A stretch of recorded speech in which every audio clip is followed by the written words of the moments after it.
ఆహ్!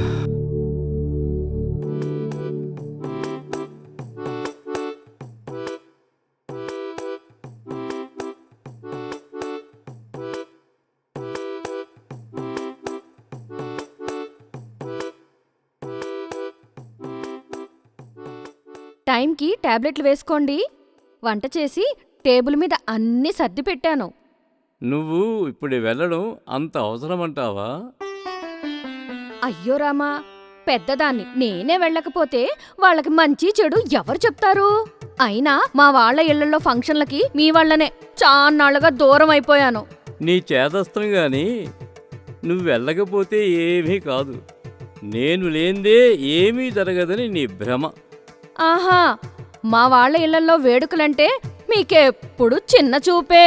చూడు సీత, నువ్వు మీ పుట్టింట్లో మహా అయితే 20 సంవత్సరాలు పెరిగావేమో, కానీ 50 సంవత్సరాలు నాతో కాపురం చేసిన తర్వాత ఇంకా నా వాళ్ళు నీ వాళ్ళు అంటావేమిటే?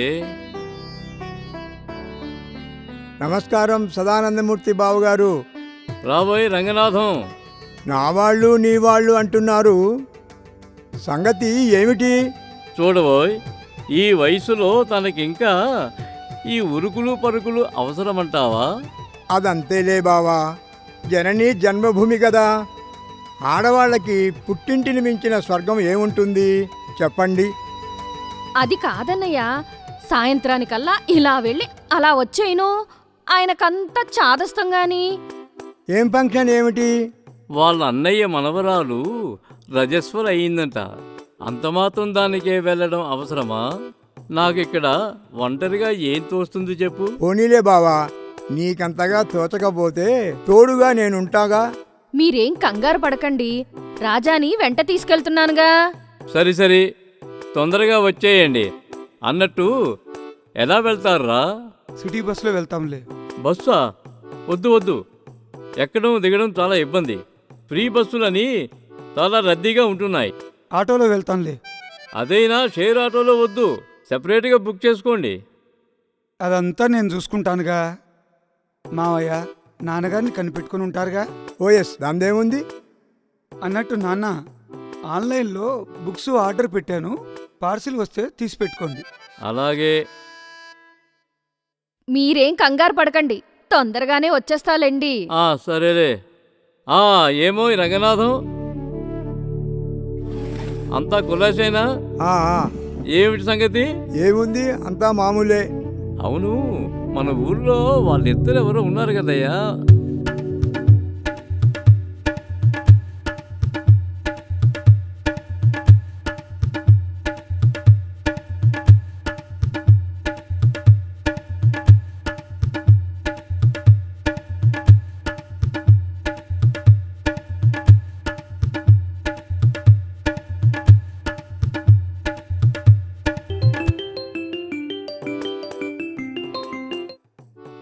హలో. ఆ, ఆ, ఆ. నాకు ఊర్లో అర్జెంట్ పనుంది, మళ్ళీ వస్తాను. అదేంటి, తోడు ఉంటానన్నావుగా? వాళ్ళు నా కోసం ఎదురు చూస్తుంటారు. విషయం ఏంటో తెలుసుకొని 1 గంటలో వచ్చేస్తా. సరే వెళ్ళు.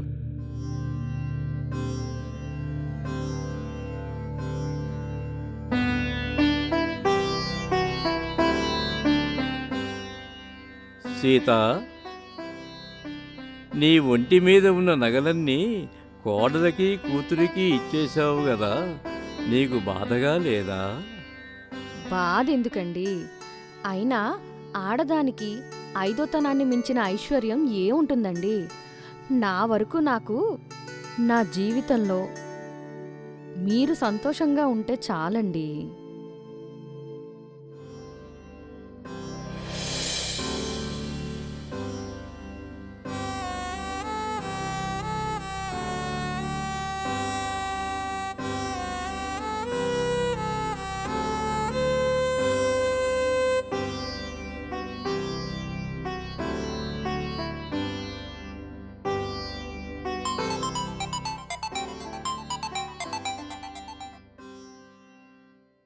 హలో, చెప్పరా రాజు, బయలుదేరారా?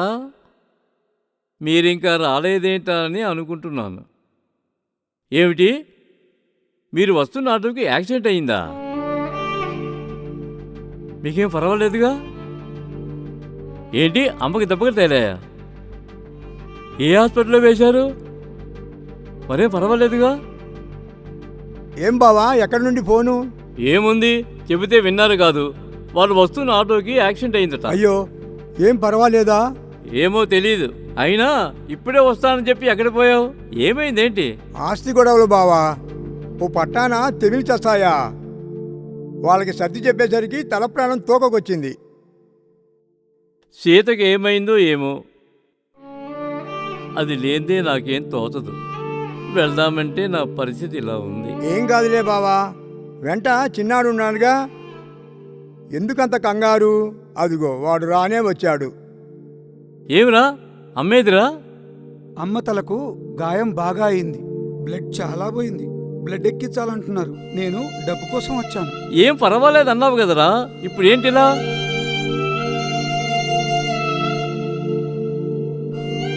బీరువాలో డబ్బులు తీసుకెళ్తున్నాను. అవసరమైతే నా బ్లడ్ ఇస్తాను. రాజా ఆగు, నేను వస్తాను. వద్దులే మామయ్య, నాన్నగారి దగ్గర ఉండండి. అవసరమైతే నేను ఫోన్ చేస్తాను. ఏమిటోనయ్యా, ఈ ఆడవాళ్ళు చెబితే వినరు కదా. దాందేముంది బావా, అన్నీ మనం అనుకున్నట్లు జరగవు కదా.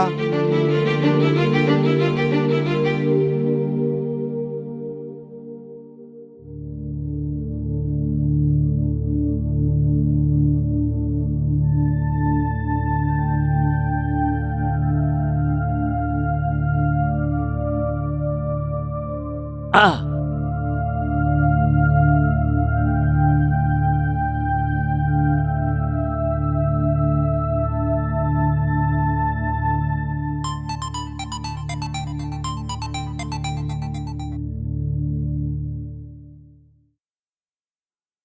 హలో, ఏంట్రా రాజా? ఏంటి, హాస్పిటల్లో 3 లక్షలు కట్టాలా? ఆపరేషన్ చేయరా?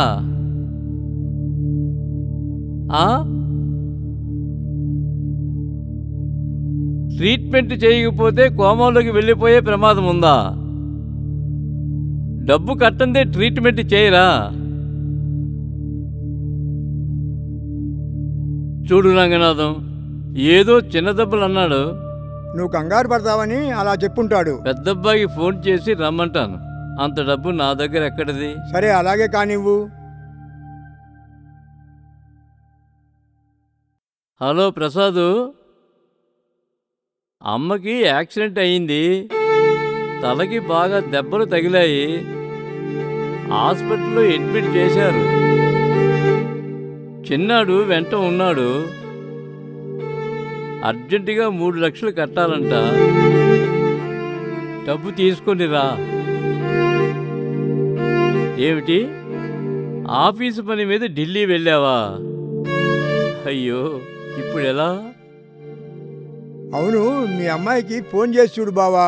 ఆడపిల్లని అడగడం ఏం బాగు? ఆపదలో ఆడా మగా అని ఆలోచిస్తూ కూర్చుంటే ఎలా? కన్న కూతురేగా, తల్లి ప్రాణానికేగా. ఫోన్ చేయి బావా.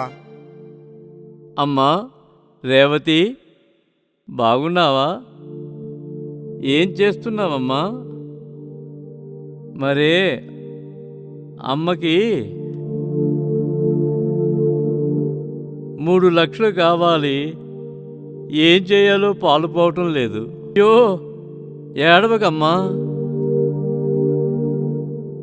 మరే అల్లుడు గారిని అడిగి 3 లక్షలు పట్టుకొని హాస్పిటల్కి రా అమ్మా. ఏంటి, డబ్బు సర్దుబాటు కాదా? ఏంటమ్మా, మీ అమ్మాయి మెడికల్ సీటు కోసం ఉన్న డబ్బుతో పాటు అప్పు చేశారా? అయ్యయ్యో, సరి ఏం చేస్తాం? ఏమిటి చేయటం? అందుకే అందరూ అంటారు, కష్టాలు ఎప్పుడూ ఒంటరిగా రావు, మరిన్ని సమస్యల్ని వెంటబెట్టుకు వస్తాయని. నువ్వేమో అనుకోనంటే ఒక సలహా. ఏమిటో ఆ సలహా చెప్పు. ఇప్పటికే నా బుర్ర వేడెక్కిపోయింది. మరేం లేదు, వడ్డీ వ్యాపారి శంకరయ్య దగ్గర అప్పు చేద్దాం. అతనా? వాడంత కర్కోటకుడు ఇంకెవడు లేడయ్యా. అంత తేలిగా డబ్బు జారే మనిషి కాదుగా. అయితే ఇంటి కాగితాలు తాకట్టు పెడదాం. అయ్యో, పిల్లలకి తెలిస్తే ఇంకేమైనా ఉందా? ప్రాణం మీదకి వచ్చాక వాళ్ళు వీళ్ళు అని ఆలోచిస్తే ఎలా? ముందా కాగితాలు ఇవ్వు. మర్చిపోయాను. మొన్న పెద్దోడు నకలు చేయించాలని పట్టుకెళ్ళాడయ్యా. అయితే కోడలికి ఫోన్ చేయి, ఆ కాగితాలు పట్టుకురమ్మని. ఎవరు? నీరజేనా? అమ్మా, అర్జెంటుగా ఇంటి కాగితాలు పట్టుకొని రా అమ్మా. వివరాలు తర్వాత చెప్తాను. ఏమిటి? డాక్యుమెంట్స్ని బ్యాంకులో పెట్టి అబ్బాయిని అమెరికా పంపడానికి లోన్ తీసుకున్నారా? కర్మ కర్మ. విన్నావా రంగనాథం? విధి విలాసం. అంతే బావా, తానొకటి తలిస్తే దయం ఒకటి తలిచిందంటారు. పిల్లల బాగు కోసం బ్రతుకంతా రేయింబవళ్ళు కష్టపడ్డాను. ఆరోగ్యం కూడా లెక్క చేయకుండా పాటుపడి ఈ పరిస్థితి తెచ్చుకున్నాను. దాందేముంది బావా, మధ్యతరగతి బ్రతుకులందరి కదా ఇదే కదా. అమ్మాయిని మంచి ఇంటికి ఇవ్వాలని తన నగా నట్రా కాకుండా తన పుట్టింటి వారిచ్చిన పొలం కూడా కట్టబెట్టింది. సగటు తల్లిదండ్రులు చేసేది ఇదేగా. మరైతే పిల్లలే మన ఆస్తి సర్వస్వాన్ని నమ్మి భవిష్యత్తులు ఆలోచించకపోవడం తప్పంటావా? తప్పప్పులు కాదు బావా, లోకం తీరు అలా ఉంది. నువ్వు నీ పిల్లల గురించి ఎలా ఆలోచిస్తున్నావో వాళ్ళు కూడా వాళ్ళ పిల్లల గురించి ఆలోచించడం సబబేగా. మరైతే కన్నతల్లికి ప్రాణం మీదకొస్తే కడుపున పుట్టిన వారి బాధ్యత ఇదేనా? సంతానం అంటే మృగతృష్ణేనా? పరిస్థితుల ప్రభావం. ఇలా జరుగుతుందని ఎవరు ఊహిస్తారు? తన కొడుకుని అమెరికా పంపాలనుకోవడం తప్ప, తన కూతుర్ని డాక్టర్ చేయాలనుకోవడం పొరపాట. అంతా విధి విలాసం. జీవితమనే రంగస్థలంలో వారిది ప్రథమాంకం, మాది చరమాంకం. మా పాత్రలు నిష్క్రమించాల్సిందే. భగవంతుడా, వృద్ధాప్యము ఒక శాపమా? ఏమిటి నీ పరీక్ష? భార్యను కాపాడుకోలేని దుస్థితి నాకెందుకు ఇచ్చావు? మళ్ళీ జన్మంటూ ఉంటే వృద్ధాప్యం లేని జన్మ ఇవ్వు తండ్రి. ఆ ఆ ఆహా, సంతోషం సంతోషం బావా. ఆ? చిన్నాడు ఫోన్ చేశాడు. ఆ? వాడి రక్తం సీతమ్మకి ఎక్కించారట. ఆ? ఏం ప్రమాదం లేదట. శ్రీనివాస, నా మొరాలకించావా తండ్రి? నీకు నా శతకోటి వందనాలు పరమాత్మా.